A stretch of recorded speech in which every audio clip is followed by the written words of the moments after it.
bisa karena orang yang suka nahan pipis. Bisa juga kencingnya tuh kayak berpasir gitu.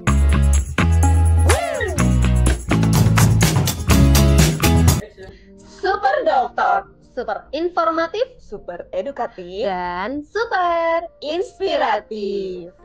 Dok, sebenarnya apa sih dok perbedaan dari infeksi saluran kemih dan batu kandung kemih? Banyak orang yang ngira keduanya ini sama sih dok. Sebenarnya apa sih dok bedanya? Oke, benar sekali ya Mbak Anissa ya. Sebenarnya kedua penyakit ini tuh berbeda gitu.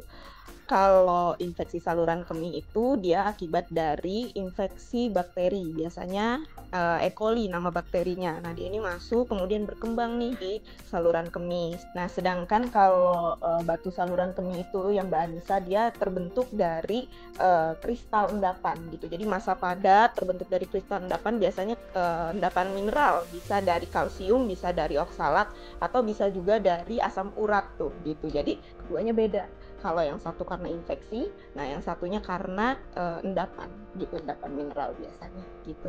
Kalau begitu, apakah penyebabnya juga berbeda dok? Kalau antara batu saluran kencing sama infeksi saluran kencing atau batu saluran kemih, infeksi saluran kemih itu berbeda.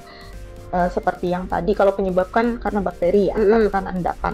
Tapi kalau karena kebiasaannya bisa, kalau infeksi saluran kencing tuh bisa karena orang yang suka nahan pipis. Bener banget. Nah, orang yang suka nahan pipis hati-hati tuh gitu. Bisa bikin infeksi saluran kencing, atau pada kalau wanita nih ya, pada wanita-wanita yang menopause gitu. Atau karena ada faktor seksual juga gitu ya. Kemudian kalau batu saluran kemih atau batu saluran kencing tuh biasanya ya itu tadi karena urin yang mengendap.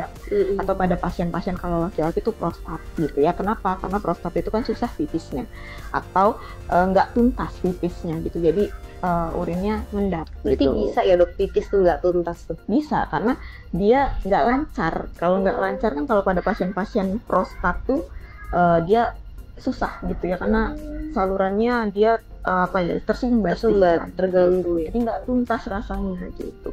Timbulnya ya itu tadi, anyang-anyangan, pipisnya mengendap gitu. Wah, menarik ya dok. Kalau gejalanya apa yang biasanya dirasakan pasien? Kayak gejalanya itu bisa hampir mirip ya sebenarnya, cuman ada beberapa perbedaannya sih.